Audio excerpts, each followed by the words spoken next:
Some debts are never forgiven. Some bargains are written not in ink, but in blood. This is the story of a man who thought he had discovered opportunity, but instead uncovered a contract no human hand should ever touch. This is the Djinn's contract. Omar Khalid was a man pressed by the weight of the world. At 35, he was drowning in debt. His small business in Cairo, a modest electronics shop, had nearly collapsed under mounting bills and an unforgiving economy. His wife, Layla, tried to stay hopeful, but the light in her eyes dimmed a little more each day. Their young son, Kareem, barely noticed. Children often don't, but Omar did, and it tore at him. He needed a way out. It was during one of those desperate nights, while sorting through boxes in his late grandfather's storage chest, that Omar found it. A scroll, old, ancient, even. Its parchment was dry and cracked, its ink dark as dried blood. Symbols ran along the edges, curling and shifting, as though the lines themselves resisted being looked at for too long. And across the center, in Arabic, were words that made Omar's blood run cold. The blood of the Khalid line is bound to me. The promise made, the price delayed. Beneath the words was a signature, his grandfather's name, written in his own hand. That night, Omar dreamed. He was standing in an endless desert, the dunes glowing faintly beneath a sky with no moon. And from the shadows, something approached. Not walking, not gliding, arriving. The figure was cloaked in smoke, its eyes burning like embers buried deep in ash. When it spoke, its voice was like many voices at once, overlapping, whispering. The blood remembers. Omar Khalid.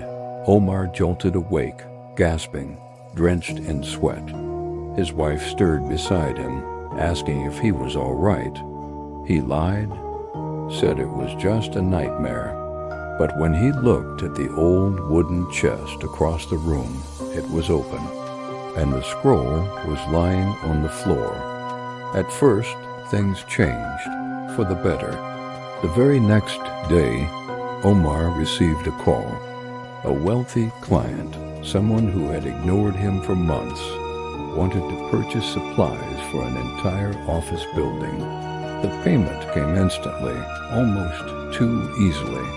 The day after, his bank called to inform him of an error. Money he thought was gone from his account had somehow been restored. Thousands. Enough to ease his most immediate debts. Layla laughed with relief. Omar forced himself to laugh too. But when he looked at the old scroll again that night, he swore the ink looked darker, wet, fresh. And once again, as he tried to sleep, he heard it, the whisper. The blood remembers. The debt grows. Omar grew restless. The blessings came quickly, yes. Customers flowed into his shop. His creditors called to apologize for mistaken charges. A distant relative he had barely spoken to sent him money, claiming it was owed inheritance. It was everything he had ever wanted, but the shadows grew heavier. When he walked home late at night, he swore he saw shapes moving in the corners of the street. Tall, twisted silhouettes that melted away when he looked directly. When he passed mirrors, his reflection sometimes lagged. Once he caught it smiling when his own lips were still. And then, one evening, Kareem asked a question that froze him.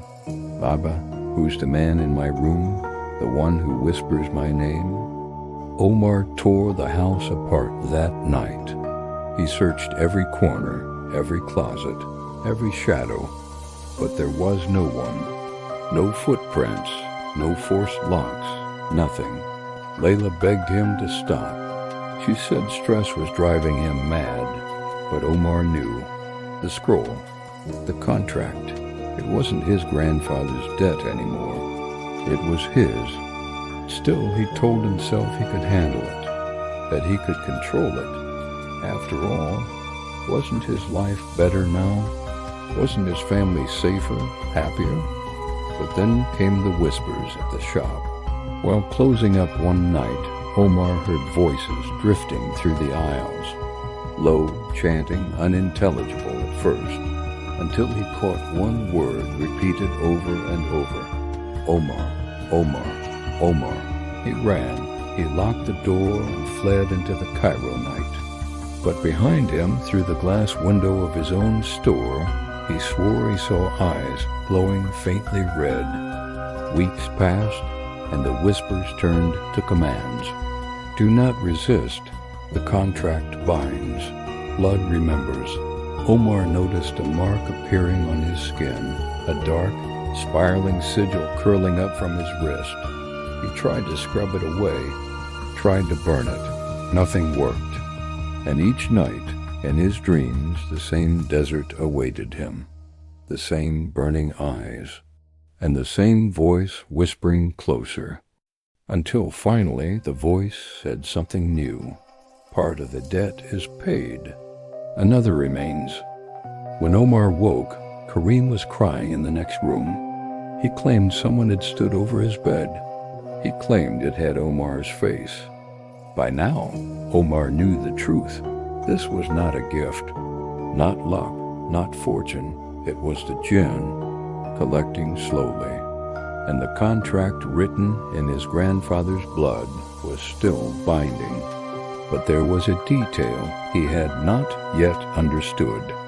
The scroll itself was changing.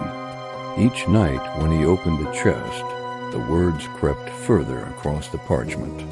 And last night, for the first time, they formed a sentence he could read. Tomorrow, the payment begins. The shadows do not give freely. Every gift demands a price, and for Omar Khalid, the bloodline has come due. This was part 1 of the Djinn's contract.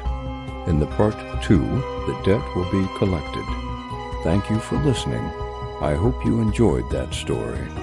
If you did, please subscribe DarkWhisper AI. Leave a comment. Part 2 will be up soon. Don't miss. Goodbye.